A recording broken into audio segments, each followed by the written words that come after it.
안녕하세요, 노 대표입니다. 이제 완전 여름이네요, 여러분. 어떻게 더운 여름에 잘들 지내고 계십니까? 하지만 아직까지는 좀 저녁에 선선해서 일상생활 하는 데는 크게 무리는 없는 것 같아요.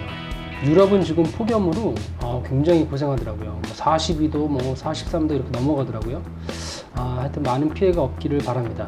저도 최근에 유럽을 갔다 왔었는데 그때는 굉장히 추웠거든요. 5월달이었는데도 아마 이상기온이 좀 있는 것 같아요. 우리가 그래서 이 지구온난화를 위해서 조금 더 재활용이나 기타 여러가지 신경을 좀 많이 씁시다. 네. 오늘은 상가 임대차에서 좀 궁금했던 점을 풀어보는 그런 시간을 갖도록 하겠습니다. 자, 가볼까요?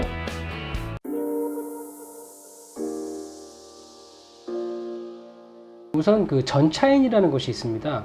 임대인이 있고 임차인이 있고 전차인이라는 것이 있는데, 이 전차인이 뭐냐면 이 임대인과 임차인이 최초 계약을 하고 이 임차인이 임대인의 동의를 얻어서 새로 다른 사람에게 또 세를 주는 상황을 전대라고 합니다. 그럴 때 전대 계약을 하는 사람을 전차인이라고 하는 거예요. 그러면 이 전차인도 상가건물 임대차 보호법을 보호받을 수 있을까요? 받을 수 있겠냐? 받을 수 있겠어? 다시 말하지만 전차인은 임차인과 전대차 계약을 한 자를 말하는 겁니다. 당연히 임대인의 동의가 필요하고요. 임대인의 동의를 받아서 사업자 등록도 신청한 겁니다. 그럼 과연 전차인은 10년 동안 영업을 할 수 있고 또 권리금도 보호를 받을 수 있을까? 임차인은 가능하지만 전차인은 될까? 정답을 말씀드리면 전차인도 임차인과 동일하게 계약의 상대방인 임차인을 상대로 최초 임대차 기간을 포함해서 전체 임대차 기간 10년 이내에서 계약갱신 요구권을 행사할 수 있습니다. 뿐만 아니라 이제 임대인의 동의를 받고 계약한 전차인은 임차인의 계약갱신 요구권 행사 기간 이내에 임차인을 대위해서 임대인에게 계약갱신 요구권을 행사할 수 있습니다. 여기서 대위라는 것은 임차인의 지위와 동일하게 가름하는 것을 대위라고 하는 겁니다.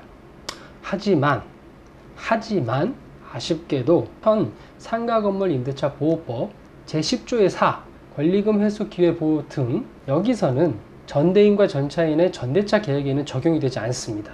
아쉽게도. 그래서 전차인은 상가건물 임대차 보호법으로 권리금 회수 기회를 보호받지 못합니다. 이 점은 조금 아쉽긴 하네요. 그래서 혹시 전차인으로 계약을 하시는 분들은 이 점을 주의를 하셔야 됩니다.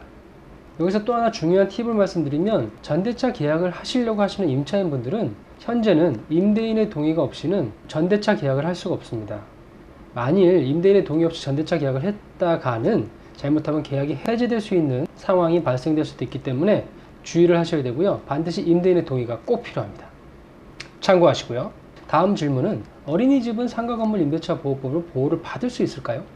어린이집도 여러 가지 경우가 있겠죠. 일단 사업자 등록증을 신청해서 운영하는 곳도 있겠고요. 또 사업자 등록증을 갖추지 않고 고유번호를 발급받는 어린이집, 그러니까 이런 식으로 나눠져 있을 텐데요. 이런 고유번호를 발급받는 비영리법인은 상가건물 임대차 보호법에 적용을 받지 않습니다.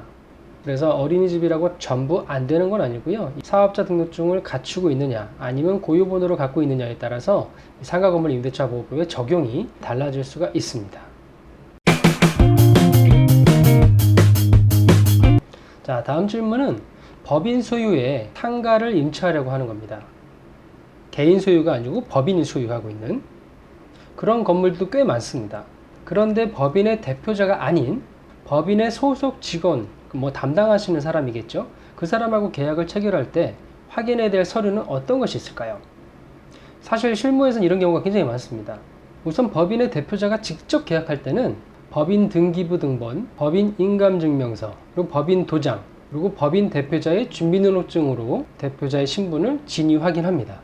만약에 대리인이 왔을 경우에는 똑같이 법인 인감증명서, 법인 인감도장, 이 대리권 수요를 확인할 수 있는 위임장, 법인 등기부 등본, 그리고 마찬가지 대리인의 신분증, 또 대리인의 도장 등이 필요하긴 한데요. 대리인의 도장은 없어도 괜찮습니다.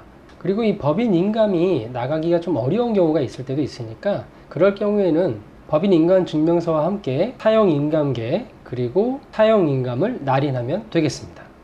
대리인하고 계약이 조금 찜찜하다 싶으면 바로 그 다음에 그 계약서를 복사해서 법인 주소지의 대표이사 앞으로 그 계약의 내용에 대한 내용 증명을 보내시는 것도 괜찮습니다. 근데 만약에 직원이 뭐 법인 인감이나 이런 걸 첨부하지 않고 본인의 사인만으로 계약을 진행한 경우는 대리권이 없는 대리행위하고 똑같습니다. 역시 계약은 항상 신중히 하셔야 되고요. 꼼꼼히 체크를 해 보셔야 되고, 만약에 대리인과의 계약이라면 꼭 필요서류를 확인하신 후에 계약을 진행하시면 되겠습니다. 오늘은 상가 임대차에 대해서 여러 가지를 좀 알아봤는데요. 여러분들이 앞으로 좀 헷갈리시거나 또 궁금하신 점에 대해서 계속적으로 알려드릴 수 있는 시간을 갖도록 하겠습니다. 노대표TV 많이 구독해 주시고요. 좋아요도 좀 많이 눌러 주시고요. 또 알림 설정도 많이 해 주시길 바라겠습니다. 그럼 여러분, 감사합니다.